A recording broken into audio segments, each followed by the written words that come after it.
ఒకనాడు యేసుక్రీస్తు వారు భూమి మీదకి వచ్చిన తర్వాత అనేక మంది ఆయనను వెంబడించారు. ఎందుకు వెంబడించారు అంటే వారికి ఉన్న కష్టాలు కానివ్వచ్చు, వారికి ఉన్న బాధలు కానివ్వండి, వారికి ఉన్న రోగాలు కానివ్వండి, అనేక మంది యేసుక్రీస్తు వారిని వెంబడించారు. ఆయన చెప్పే మాటలకు లోబడ్డారు, తెలుసుకున్నారు, నిజాన్ని సత్యాన్ని అంగీకరించారు. ఆయనే దేవుడని ఆనాడు మరి అపోస్తులు కానివ్వండి, అపోస్తులతో వచ్చిన వారు కానివ్వండి, యేసుక్రీస్తు వారి ద్వారా ఎన్నో అద్భుతాలు చూసినటువంటి వారు ప్రజలు ఉన్నారు. ఎన్నో అద్భుతాలు చేసినటువంటి యేసుక్రీస్తు వారు. అలాగే ఈరోజు మనము నేర్చుకోవాల్సిన ఒక అద్భుతమైన, అలాగే న్యాయాధిపతులలో జరిగిన ఒక యథార్థ సంఘటన ఈరోజు మనం నేర్చుకుందాం. అన్యురాలైన ధన్యురాలు ఎవరో ఈవిడి అంటే బైబిల్లో 66 పుస్తకాలు ఉన్నాయండి. అందులో పాత నిబంధనలలో 39 పుస్తకాలు దేవుడు రాయించాడు. అలాగే కొత్త నిబంధనలో 27 పుస్తకాలు మనకు కనబడతాయి. టోటల్గా 66 పుస్తకాలు దేవుడు తన గ్రంథంగా మనకిచ్చాడు. పాత నిబంధనలో 39 పుస్తకాలలో స్త్రీ గురించి ఒక 2 పుస్తకాలు దేవుడు మన ముందుంచాడు. ఎవరు వారు అంటే, ఒకటి రూతు గ్రంథం, రెండోది ఎస్తేరు గ్రంథం. ఈ 2 పుస్తకాలు దేవుడు మనకిచ్చాడు. స్త్రీలు చాలా మంది మాట్లాడతారు, స్త్రీలను తక్కువ అంచనా వేస్తారు అని చెప్తూ ఉంటారండి. స్త్రీలను దేవుడు న్యాయాధిపతులుగా తీర్చిదిద్దాడండి. దేవుడికి పక్షపాతం లేదండి. అందుకే ఈ 2 పుస్తకాలలో ప్రాముఖ్యమైన పుస్తకం రూతు గ్రంథం. రూతు గ్రంథంలో ఎంతో అద్భుతమైన చరిత్ర మనకు కనబడుతుందండి. అంతేకాదండి, కుటుంబం సంబంధించిన పుస్తకం అండి. రూతు గ్రంథంలో ఎన్ని అధ్యాయాలు ఉంటాయంటే చాలా చిన్న అధ్యాయాలు, 4 అధ్యాయాలు మాత్రమే ఉంటాయండి. ఈ 4 అధ్యాయాలలోనే చాలా అద్భుతమైన వివరణ మనకు కనబడుతుంది. ప్రతి కుటుంబము ఇలాగా ఉంటే ఎంత బాగుంటుందో అని మనకు తెలుస్తుంది. అందుకేనండి ఈరోజు చూడండి, మరి చాలామంది కుటుంబాలు చూడండి ఎలాగా విడిపోతారు. ఈ కుటుంబం గురించి మనం ఆలోచన చేస్తే అత్తకు కోడలకు సంబంధించిందండి. ఏం జరిగింది? మరి అన్యురాలుగా ధన్యురాలుగా ఎవరు మారారు? ధన్యురాలైన అన్యురాలు ఎవరు ఈవిడి గురించి ఈరోజు మనం ఆలోచన చేద్దాం, నేర్చుకుందాం.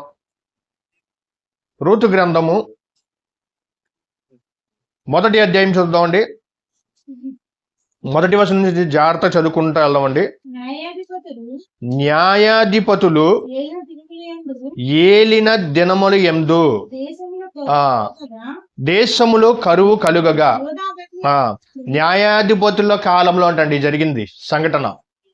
అర్థమేనండి, న్యాయాధిపతుల కాలంలో జరిగిన సందర్భం. ఈ 4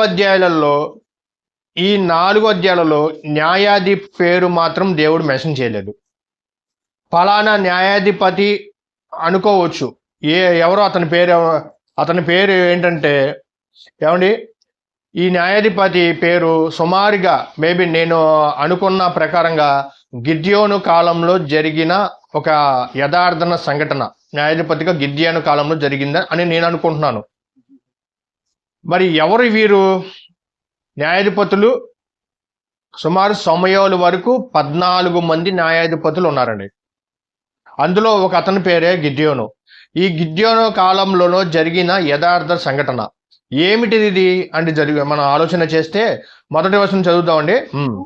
న్యాయాధిపతులు ఏలిన దినముల యందు దేశములో కరువు కలగగా యూదా బెత్లెహేం నుండి ఒక మనుష్యుడు తన భార్యను తన 2 కుమారులను వెంటబెట్టుకొని మోయాబు దేశమున కాపురముండుటకు వెళ్ళెను. ఏమండి, ఇక్కడ ఒక కుటుంబం మనకు కనబడుతుంది. అంతేకాదండి, వారి పేర్లు కూడా దేవుడు రాయించాడు. ఎవరి వీరి పేర్లు? ఎలిమేలకు, ఏమండి, నయోమి. వారికి 2 కుమారులు. ఎవరు వాళ్ళిద్దరు పేర్లు అంటే మహలోను, కిలియోను. అంటే మనకి అర్థమైంది ఏంటంటే ఇక్కడ ఒక ఫ్యామిలీ, అంటే ఒక కుటుంబం ఎక్కడి నుంచి ఎక్కడికి వెళ్తున్నారు? బెత్లెహేం నుంచి. ఏమండి, బెత్లెహేం నుంచి ఎక్కడికి వెళ్తున్నారు? మోయాబు దేశమును కాపురం ఉండుటకు వెళ్ళను. వీరు వెళ్ళటానికి అవసరం ఏముంది? ఎందుకు వెళ్తున్నారంటే అక్కడ బెత్లెహేములో కరువు సంభవించింది, అంతే కదండి. కరువు కలగగా యూదా బెత్లెహేం నుండి ఒక మనుష్యుడు తన భార్యను 2 కుమారులను వెంట పెట్టుకొని ఏమంటే మోయాబు దేశమునికి వెళ్ళిపోతున్నారు. కరువు వచ్చింది. కాబట్టి సహజంగా మన దేశంలో కరువు వచ్చింది అనుకోండి, వేరే దేశాలకి వలస వెళ్ళిపోతారు, అంతే కదండి. అలాగే బెత్లెహేం అంటే ఏది అనుకుంటారు మీరు? సాక్షాత్తు యేసు క్రీస్తు వారి పుట్టిన దేశం అండి బెత్లెహేం అంటే. యెరూషలేమునికి సుమారు 10 కిలోమీటర్ల ఉన్న ఆ ప్రాంతం అంటే బెత్లెహేంలో. అంటే బెత్లెహేం నుంచి అంటే వీరు ఒక కుటుంబము.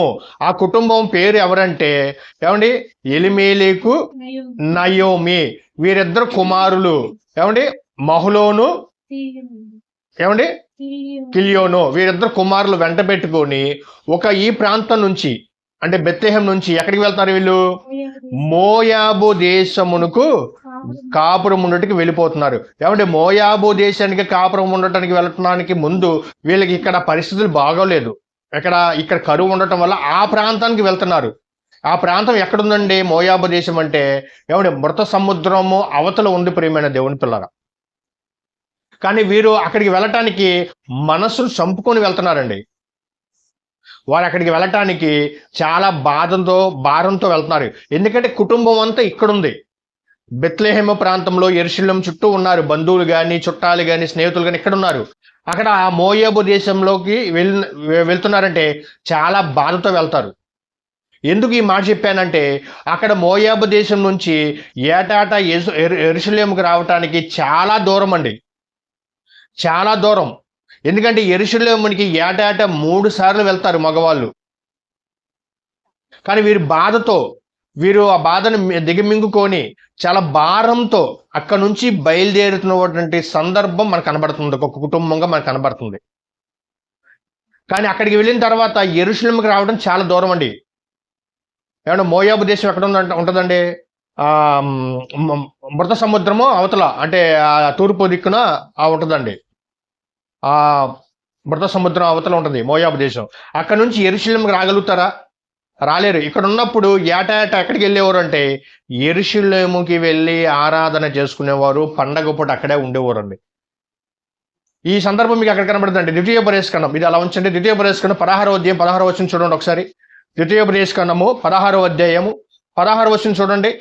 ఏటా వీరందరూ 3 సార్లు అక్కడ పొలియన రొట్టెల పండుగ కానివ్వండి, ఏమండి, ఏటా 3 మార్లు అనగా పొంగని రొట్టెలు పండగలను, వారములు పండగలను, పర్ణశాల పండగలను నీ దేవుడిని యెహోవాకు ఏర్పరచుకున్న స్థలమునకు వీరు మగవారు. అంటే ఎవరు మగవారు? ఎలిమేలేకు, తర్వాత కిహిలో అని అతని పేరేంటంటే కిలియోను, మహలోను. వీళ్ళ ముగ్గురు ఏటా యెరూషలేముకి వెళ్ళేవారండి, దేవాలయానికి వెళ్ళేవారు. కానీ ఇప్పుడు ఏమైంది? వీరు ఇక్కడ బెత్లెహేంలో కరువు రాగానే వీరు ఎక్కడికి వెళ్ళిపోతున్నారు? మోయాబు దేశానికి వెళ్ళిపోతున్నారండి. ఎంత బాధతో వెళ్ళారండి ఆలోచించండి. అక్కడ నుంచి దేవాలయానికి రావడానికి చాలా కష్టం. అక్కడ నుంచి ఏటాట రావడం చాలా కష్టం. కానీ అక్కడికి వెళ్ళిపోయిన తర్వాత వారు ఎంత బాధతో వెళ్తున్నారండి. మనం కూడా దేవుడి సన్నిధికి వెళ్ళకపోతే ఎంత బాధ ఉంటుందో ఒకసారి ఆలోచించండి. ఏదో పోయినట్టుగా మనం ఫీల్ అయిపోతాం. దేవుడి సన్నిధికి వెళ్ళకపోతే అంత బాధ ఉంటుందండి. అలాంటి కుటుంబము ఏమండి వీరు ఎక్కడికి వెళ్ళారు? మోయాబు దేశానికి వెళ్ళారు. పోనీలే అక్కడికి వెళ్ళిపోయిన తర్వాత అక్కడ పంటలు చక్కగా వీళ్ళు అన్ని సమృద్ధిగా దొరుకుతున్న టైంలో, చక్కని ఆహారం దొరుకుతున్న టైంలో, ఏమండి పిల్లలు బాగున్న టైంలో ఒక పెద్ద సమస్య వచ్చి పడిందండి నయోమికి. ఏమైంది? ఆయన భర్త ఎలిమేలెకి చనిపోయాడు అనే వార్త వినబడంగానే ఆవిడ గుండె ఎంత పగిలిపోయింది ఆలోచించండి. అదే దేశాన్ని విడిచిపెట్టి మరొక దేశానికి వెళ్ళిపోయిన తర్వాత అక్కడ జరిగిన అతి భయంకరమైన వార్త ఏంటంటే, ఏమండి నయోమి గారి భర్త ఎలిమేలెకు చనిపోయాడు. అక్కడ ఎవరు లేరు, భర్త చనిపోయాడు. భర్త చనిపోయిన తర్వాత మరి సర్లే ఇంకా భర్త చనిపోయాడు అనుకున్న కొద్దిగా దినములలో, కొన్ని సంవత్సరాలు 10 సంవత్సరాలు గడవక ముందే ఇంకా కొడుకులు ఉన్నారులే, కొడుకులతోనే మరి ఇంకా జీవితాన్ని గడిపేయవచ్చు, ఇంకా కొడుకులు చూసుకుంటూ నేను కాలం గడపవచ్చు, కొడుకులు ఉన్నారు, భర్త పోయినా సరే ఆ బాధను దిగమింగుకొని కొన్ని సంవత్సరాలైన తర్వాత ఏమండి కొడుకులు ఇద్దరు ఉన్నారు, ఏమంటే కిల్యోను మహలోను వీళ్ళిద్దరు కొడుకులు ఉన్నారే అని ఆనందంతో తన భర్త చనిపోయిన జ్ఞాపకాల్ని మర్చిపోక మునిపే 10 సంవత్సరాల తర్వాత ఇద్దరు కొడుకులు కూడా చనిపోయారండి. మరొక గొప్ప షాక్ అండి ఆవిడికి. ఎవరికి? నయోమికి. ఓ పక్కన భర్త కోల్పోయాడు, భర్త చనిపోయాడు. ఆ భర్త చనిపోయిన వెంటనే ఏం జరిగిందంటే అక్కడ 4వ వచనం, నయోమి పెనిమిటి అయిన ఎలిమేలకు చనిపోయిన తర్వాత ఆమె ఇద్దరు కుమారులు, అంటే భర్త చనిపోయిన తర్వాత ఏం జరిగిందంటే, ఏమంటే ఇద్దరు కుమారులు ఉన్నారు కదండి, వీళ్ళిద్దరు కుమారులు ఆ మోయాబు అంటే వారు మోయాబు స్త్రీలను పెండ్లి చేసుకున్నారు. ఓ పక్కన భర్త చనిపోయాడు, మరొక పక్కన ఈవిడు మోయాబు దేశానికి వెళ్ళి ఇద్దరు కుమారులు ఎవరితోనే దేవుడు స్నేహం చేయవద్దు అన్నాడో, ఎవరినైతే మీరు ఇశ్రాయేలీయులు చేర్చుకోవద్దన్నాడో, ఎవరినైతే సమాజ మందిరంలో మీరు చేర్చుకోనొద్దన్నారో దేవుడు, వాళ్ళతోనే వెళ్ళి వాళ్ళ అక్కడ ఇద్దరు స్త్రీలని పెళ్లి చేసుకున్నాడండి. ఎవరో? వీళ్ళ ఎలిమేలెకు కుమారులు అండి. ఎలిమేలెకు కుమారులు ఎవరు అని పేరు? కిల్యోను, మహలోను. వీళ్ళిద్దరూ పెళ్లిళ్ళు చేసుకున్నారు. అంటే వారు అన్య దేశంలో ఉన్న వారిని పెళ్లి చేసుకున్నారు. ఎవరు? వీళ్ళిద్దరు కుమారులు. వీరు దేవుడి గురించి తెలియని వారు, వాళ్ళతో స్నేహం చేయొద్దు అన్నాడు దేవుడు. ఆ మాట ఎక్కడ ఉంటుంది? ద్వితీయోపదేశకాండం చూడండి, 23వ అధ్యాయం 3వ వచనం చూడండి. వాళ్ళతో వాళ్ళ సమాజంలో చేరకూడదని ఉంటుంది. ద్వితీయోపదేశకాండం 23వ అధ్యాయం 3వ వచనం. అమ్మోనీయుడైనా గాని మోయాబీయుడైనా గాని యెహోవా సమాజంలో చేరకూడదు. ఉందండి. అంటే వారి దగ్గరికే వెళ్ళి కొడుకులు ఇద్దరు వెళ్ళి పెళ్లి చేసుకుని వచ్చారు. నేను ఇంకా ఆవిడ పరిస్థితి ఎలా ఉంటుంది చూడండి.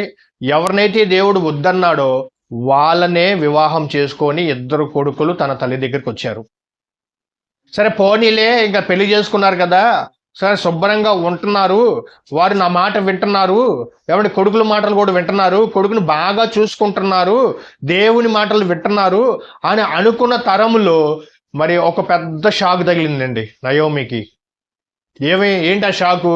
అసలు మర్చిపోలేనంత భయంకరమైన వేదన కలిగిందండి, బాధ కలిగిందండి, గుండె బరువు ఎక్కువైపోయింది, గుండె ఆగిపోయినంత పని అయిపోయిందండి. ఏంటి ఆ పని అంటే, తనకి గర్భంలో పుట్టిన ఇద్దరు కుమారులు చనిపోవటం జరిగిందండి. ఏమైందండి? వారు 5వ వచనం, వారి ఇంచుమించు 10 సంవత్సరములు అక్కడ నివసించిన తర్వాత మహలోను కిల్యోను ఇద్దరును చనిపోయారు. ఇప్పుడు ఎలా ఉంటుందండి ఆవిడ పరిస్థితి? నయోమి పరిస్థితి ఎలా ఉంటుందండి? దేశం కాని దేశం వచ్చారు, ఏమండి ఎక్కడో కరువు ఉందని ఇక్కడికి వచ్చారు, మోయాబు దేశానికి వచ్చారు. మోయాబు దేశానికి వచ్చిన తర్వాత బాగుందిలే, సెటిల్ అవుతున్నారు అని అనుకున్న తరంలో భర్త చనిపోయాడు, ఎలిమేలకి చనిపోయాడు. సర్లే భర్త చనిపోయాడు, కుమారులు ఇద్దరు ఉన్నారులే అని అనుకున్న తరంలో కుమారులు వెళ్ళి మోయాబు దేశం వారిని స్త్రీలను పెళ్లి చేసుకుని వచ్చారు. పోనీలే పెళ్లి చేసుకున్నారులే, ఇంకా వాళ్ళని ఎలాగైనా చూసుకోవచ్చులే, వారు దేవుళ్ళు ఎదుగుతున్నారు, నా బిడ్డలను బాగా చూసుకుంటున్నారు, ఇక్కడ బాగానే బ్రతుకుతున్నాము, అన్నీ దొరుకుతున్నాయి అని అనుకున్న తరంలో 10 సంవత్సరాల తర్వాత ఏం కోల్పోయింది ఆవిడ? తన గర్భాన పుట్టిన కుమారులను, తన గర్భాన పుట్టిన ఇద్దరు కొడుకులను కోల్పోయిందండి నయోమి. మహలోను కిల్యోను. ఏమండి, వీళ్ళిద్దరు చనిపోయారు. ప్రియమైన దేవుని పిల్లరా, వీళ్ళిద్దరు చనిపోయినప్పుడు ఆవిడ ఎంత బాధ ఉంటుందో ఆలోచించండి, ఎంత వేదన ఉంటుందండి. ఓ పక్కన భర్త చనిపోయాడే, మరో పక్కన కొడుకులు చనిపోయారే, ఇంకా ఏముందండి ఆవిడకి? ఏమి లేదు, ఒంటరి అయిపోయింది. దేశం పలకరించేవారు లేరు, బంధువులు లేరు, స్నేహితులు లేరు. ఈ స్నేహితులు బంధువులు అంతా ఎక్కడున్నారు? బెత్లెహేంలో ఉన్నారు కదండి, కనాను దేశంలోనే ఉన్నారు వీళ్ళ చుట్టాలు బంధువులు అంతా. కానీ ఇక్కడికి వచ్చేసరికి భర్తను కోల్పోయింది కాబట్టి కొన్ని సంవత్సరాల తర్వాత కొడుకులను కూడా పోగొట్టుకుందండి, చనిపోయారండి, కొడుకులు కూడా చనిపోయారు. ఆవిడ పరిస్థితి ఎలా ఉంటుందో ఒకసారి ఆలోచించండి. తల్లి ముందే కొడుకులు ఇద్దరు చనిపోయారంటే ఆవిడ పరిస్థితి ఎంత బాధగా ఉంటుంది, ఎంత ఘోరంగా ఉంటుందో ఆలోచించండి. వివాహం చేసుకున్న ఆ కోడళ్ళు ఉన్నారు.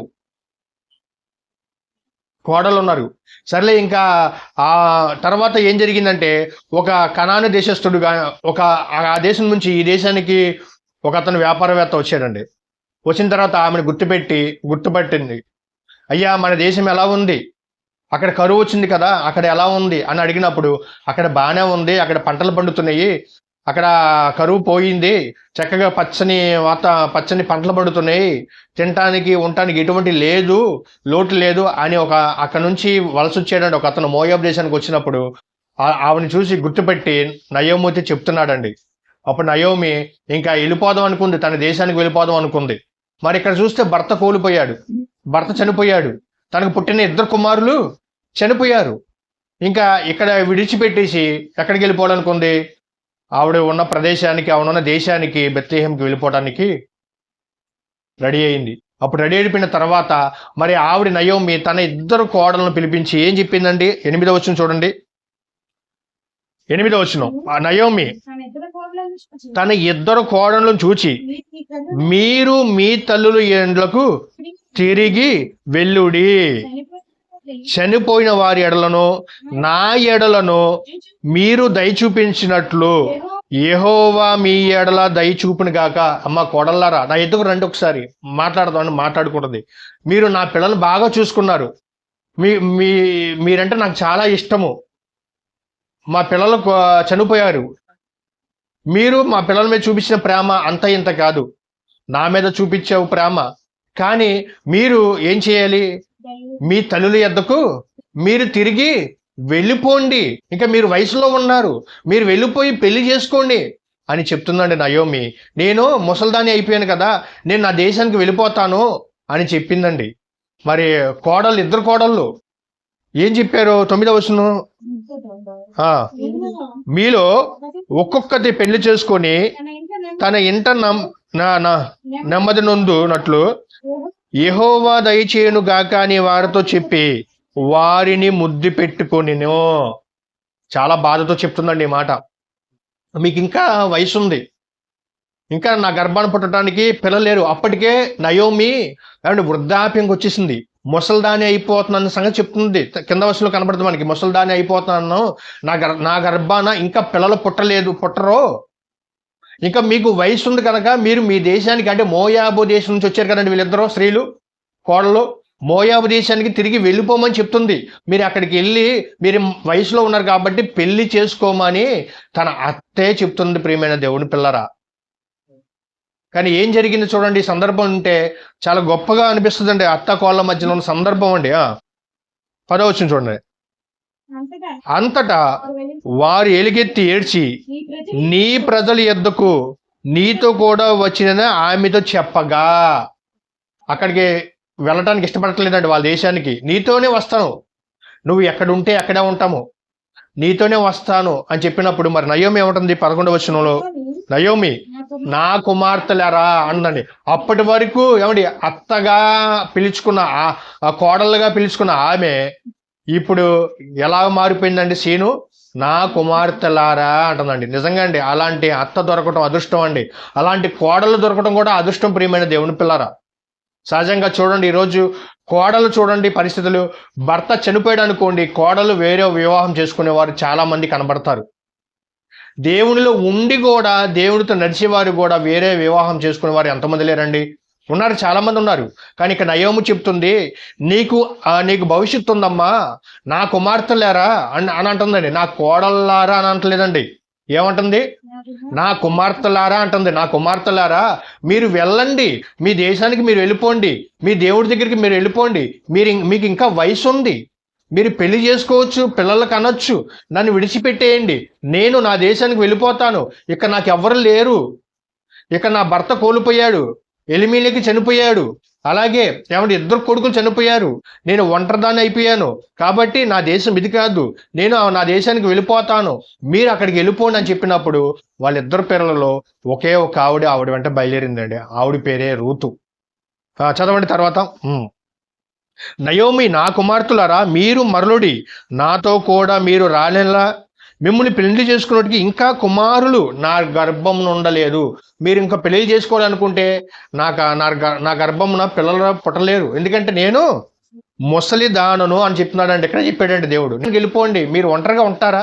నాతో వస్తారు, నాతో పాటు ఒంటరిగా ఉంటారా అని చెప్తున్నాడు నయోమి. అందుకే అప్పుడు నా కుమార్తెలేరా అది కూడదు, యెహోవా నాకు విరోధి ఆయను అందండి. ఎవరు? నయోమి.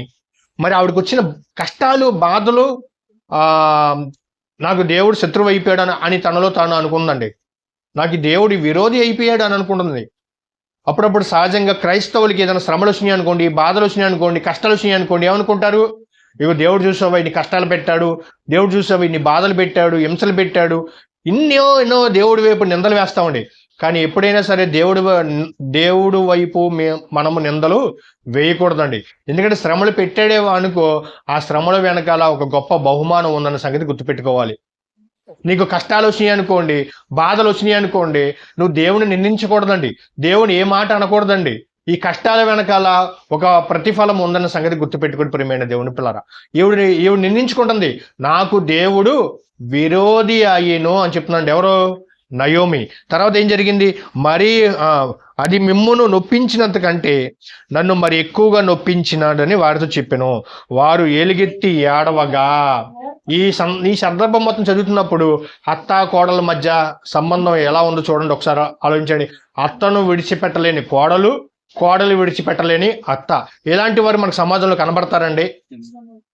ఎక్కడన్నా చూడండి, పై చేయి ఎవరిది అని ఎక్కువగా ఉంటారు? అత్తదే పై చేయిగా ఉంటుంది కుటుంబంలో, అంతే కదండి. కోడల్ని తక్కువ చూపుగా చూస్తారు అత్తలో. అలాంటి వారు ఎంతో మంది కనబడతారండి. అలాంటి వారికి ఈ ఒక గొప్ప రూతు గ్రంథం గొప్ప పాఠంగా దేవుడు మన కోసం రాయించిచ్చాడు ప్రియమైన దేవుని పిల్లరా. ఏమంటే గిన్నిస్ బుక్లో రికార్డు ప్రేరణ సంపాదించుకోవడం చాలా తేలికండి. కానీ జీవగ్రంథంలోనే అది ఒక పుస్తకం రూపంలో ఏమంటే దేవుడు మన మధ్య పెట్టాడు. చూసావా రూతు గారు ఎంత అదృష్టవంతురాలు, ఆలోచించండి. వీరిద్దరూ ఎక్కడి నుంచి వచ్చారు?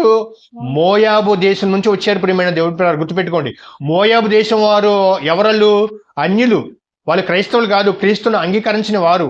మోయాబు దేశంలో వారి ఎన్నో దేవతలను పూజిస్తారండి. అర్థమేనండి? మోయాబు దేశం వారు ఎంతో మంది దేవతను పూజిస్తారు. అతని పేరు కిమోషు దేవతను పూజిస్తారండి. అక్కడ మోయాబు దేశంలో ఉన్న ప్రజలు ఏ దేవతను పూజిస్తారు? ప్రధానంగా మొట్టమొదటిగా దేవతను కిమోషు. ఈ కిమోషు దేవతను పూజించేవారే వీరు. ఎవరు వీరి పేరు? ఓర్ప, రూతు.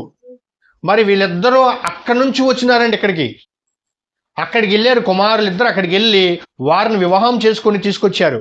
వారిద్దరూ దేవతను పూజించేవారండి, అనేకమైన దేవతను పూజించేవారు వీళ్ళిద్దరూ. అంతేకాదండి, ఈ కిమోషికి పండగ చేస్తారు, ఏటేటా పండగలు చేస్తారు. ఆ పండగ దినమున పసిబిడ్డలను బలిస్తారండి. వారి నమ్మకం, వాళ్ళ మూఢభక్తి, అది వాళ్ళ భక్తి, వాళ్ళ మూఢభక్తి. అంటే ఏటా ఆ యొక్క కిమోషి దేవతకు బలిస్తారు. ఆ చిన్నపిల్లలను బలిస్తారు. ఎందుకు బలిస్తారంటే ఆ దేశం బాగుంటది అనే మూఢ నమ్మకంతో, అదే మూఢ భక్తితో వారు ఆ కిమోషి దేవతకు ఏమండి ఆ పిల్లలని ఇద్దరిని బలి ఇవ్వడం జరుగుతుంది. అక్కడ నుంచి ఇద్దరు వచ్చారండి కోడళ్ళు, నయోమికి కోడలుగా వచ్చారు. మరి వీళ్ళిద్దరు సంభాషణ ఎలా ఉందండి చూడండి. ఓర్ప ఏడవగా, వారు ఏలుగెత్తి ఏడవగా, వీళ్ళిద్దరు సంభాషణ చూస్తే చాలా అద్భుతం ఉంటుంది ప్రియమైన దేవుని పిల్లలు. అత్తని విడిచిపెట్టలేకపోతుంది కోడళ్ళు, ఏమంటే కోడలు విడిచిపెట్టలేతుంది అత్త నయోమి. ఏమంటే అత్తమ్మని సహజంగా ఇంగ్లీష్లో ఏమంటారండి కోడల్ని? మదర్ ఇన్ లా అంటారు, అంతే కదండి. కోడలంటే ఎవరండి? కుమార్తెలు. ఇప్పుడు ఆవిడేం చెప్పింది? నా కుమార్తెలారా అంది, కోడలు అనలేదండి, నా కుమార్తెలారా అని అన్నదండి నయోమి.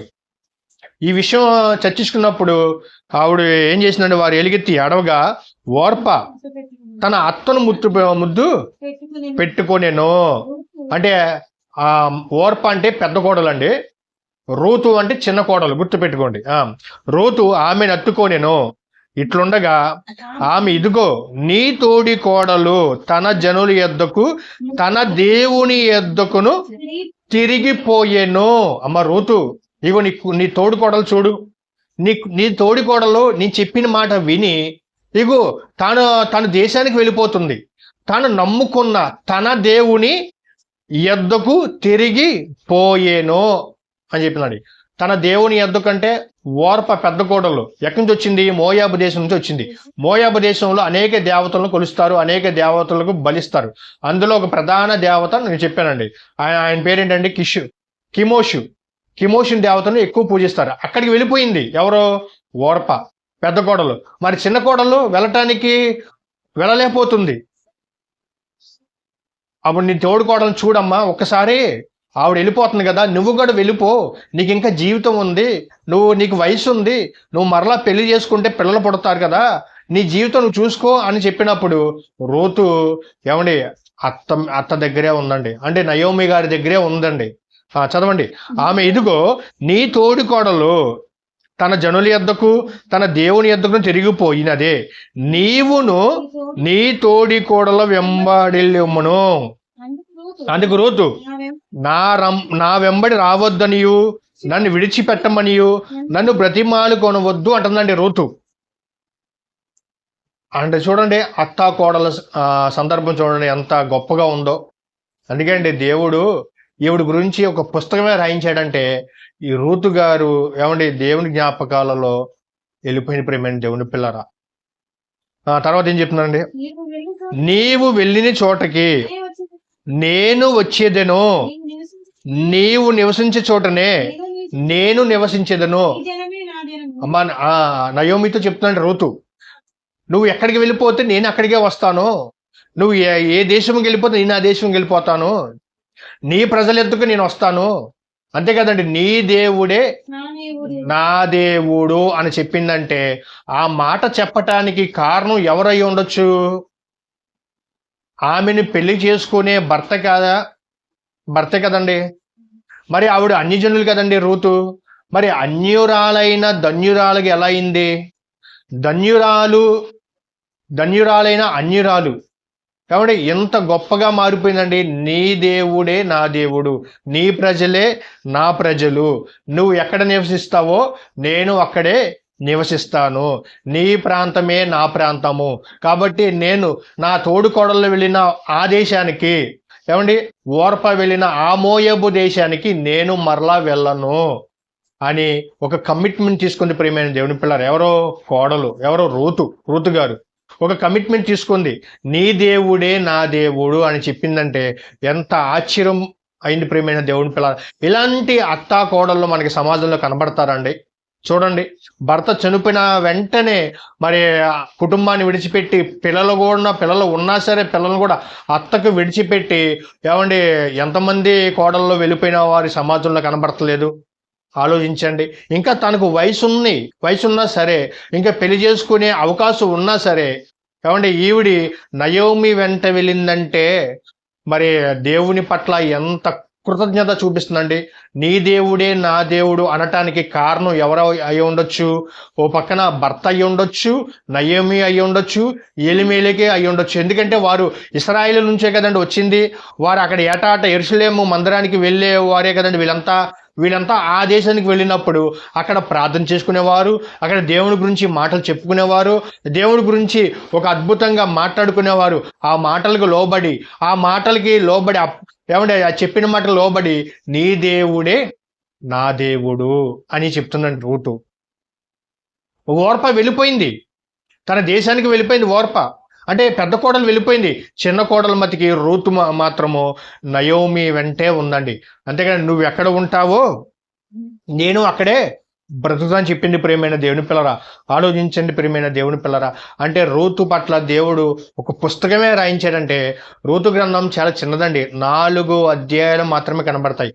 కానీ 4 అధ్యాయాల్లోనే ఒక గొప్ప చరిత్ర ఉందని సంగతి గుర్తుపెట్టుకుని ప్రేమైన దేవుని పిల్లలు. 4 అధ్యాయాలలోనే ఒక కుటుంబము, ఒక యథార్థ సంఘటన జరిగిన సంగతి గుర్తుపెట్టుకోండి. ఈ 4 అధ్యాయంలోనే ఏమండి న్యాయాధిపతుల కాలంలోనే రూతు గారు అన్యురాలైన రూతు ధన్యురాలిగా అయిపోయింది. అంతే కదండి, దేవుడు తన గ్రంథంలోనే ఒక పుస్తకంగా రాయించి దేవుడు మన మధ్య పెట్టాడంటే గిన్నిస్ బుక్లో పేరు సంపాదించుకోవడం చాలా విజయం అండి, చాలా తేలికండి గిన్నిస్ బుక్లో. కానీ జీవ గ్రంథంలో అది 66 పుస్తకాలలో ఒక పుస్తకమైన రూతు గ్రంథంగా దేవుడు మనకి ఇచ్చాడంటే మరి ఆవిడ చేసినటువంటి భక్తి ఎలాంటిదో ఒకసారి ఆలోచించండి. ఆ కుటుంబం అంతా ఒక భక్తిగా బ్రతికారండి. అలా భక్తిలో పెరగబట్టే కదండి రూతు మారిపోయింది. భక్తిలో జీవించే జీవితాన్ని బట్టే కదండి రూతు మారిపోయింది. ఆ భక్తిని యథార్థంగాని వీరు కుటుంబం అంతా కలిసి కూర్చొని దేవుని గురించి గొప్పగా చర్చించుకునేవారు, గొప్పగా మాట్లాడుకునేవారు. మన దేవుడే ఒక్కడే, ఆయన యెహోవా దేవుడు అని వీరందరు కుటుంబం అంతా కలిసి చెప్పుకోవడం బట్టే కదండి ఈ రూతు మారిపోయిన సంగతి గుర్తుపెట్టుకుని ప్రియమైన దేవుడి పిల్లరా. నీవు ఎక్కడైతే మరణిస్తావో అక్కడే నేను మరణిస్తాను, అక్కడే పాతి పెట్టబడిను అని చెప్తున్నాండి. ఎంత కమిట్మెంట్ తీసుకుని ప్రియమైన దేవుడి పిల్లరా. ఒక స్త్రీగా దేవుడు తన పట్ల చూపించిన యథార్థ సంఘటన ప్రియమైన దేవుడి పిల్లరా. అందుకే ఒక రూతు గ్రంథంగా దేవుడు ఒక పుస్తకం రాయించాడంటే వారిద్దరి మధ్య సంభాషణ, వారిద్దరి మధ్య మనం చదువుకుంటున్నామే కానీ వారు లైఫ్లో అక్కడ రియల్గా ఆమె నయోమి ఎంత బాధపడి ఉంటుందండి, ఎంత వేదన పడి ఉంటుందండి, ఎంత కన్నీరు కాచి ఉంటుందండి, ఎంత ఏడ్చినట్టుగా బాధపడినట్టుగా ఏడవగా అని చెప్తున్నప్పుడు ఆమె ఆ కుటుంబం పరిస్థితి చూసి ఇద్దరు కోడల్లో ఒక కోడలు, చిన్న కోడలు రూతు మాత్రము తన అత్తను వెంబడించే వెళ్ళిందండి. ఆ అత్త ఎక్కడికి వెళ్తే అక్కడికే నయోమి ఎక్కడికి వెళ్తే అక్కడికే వెళ్ళినట్టు సందర్భం మనకు కనబడుతుంది ప్రేమ దేవుని పిల్లరా. అంటే రూతు గారు ఒక గొప్ప భక్తురాలుగా దేవుడు తీర్చిదిద్దాడు. ఆవిడ భక్తిని చూశారా, యథార్థతను చూశారా, తన దేవుడిని విడిచిపెట్టకుండా నీ ప్రజలే నా ప్రజలు, నీ దేవుడే నా దేవుడు అని ఒక గొప్పగా చెప్పేటటువంటి ఒక అన్యురాలైన ధన్యురాలుగా మారినటువంటి స్త్రీ ఒక రూతు. మమ్మల్ని మిక్కిలిగా ప్రేమించిన మా కన్న తండ్రి, ఈ ఉదయం వేళ తండ్రి నైనా మరి రూతు గ్రంథాన్ని బట్టి మేము ఆలోచించాం తండ్రి కోడలు అంటే తండ్రి ఎలా ఉంటున్నారు ఈరోజు సమాజంలో. వీరిని చూసి ప్రతి ఒక్కరూ తెలుసుకోవాలి, నేర్చుకోవాలి. నీ దేవుడే నా దేవుడు, నీ ప్రజలే నా ప్రజలు, నీ కుటుంబమే నా కుటుంబము అని ఒక కమిట్మెంట్ రూతు పట్ల మరి ఆవిడ జీవితంలో యథార్థ సంఘటన మీరు మాకు గుర్తు చేసి, అంతేకాదు తండ్రి 66 పుస్తకాలలో తండ్రి పాత నిబంధనలు ఒక పుస్తకంగా మీరు రాయించి ఇచ్చారంటే ఆవిడ పట్ల ఎంత భక్తి, మీ పట్ల ఎంత భక్తిగా ఉన్నారో ఇందుని బట్టి మేము తెలుసుకున్నాం ప్రభువా. కూడి వచ్చిన ప్రతి ఒక్కరిని జ్ఞాపకం చేసుకుని తండ్రి, విన్న ప్రతి మాటను తండ్రి విడిచిపెట్టకుండా వాటి ప్రకారంగా ప్రవర్తించే భాగ్యం దయచేయమని క్రీస్తు పేరట ఈ ప్రార్థన మీకు సమర్పిస్తున్నాం మా కన్న తండ్రి. ఆమేన్.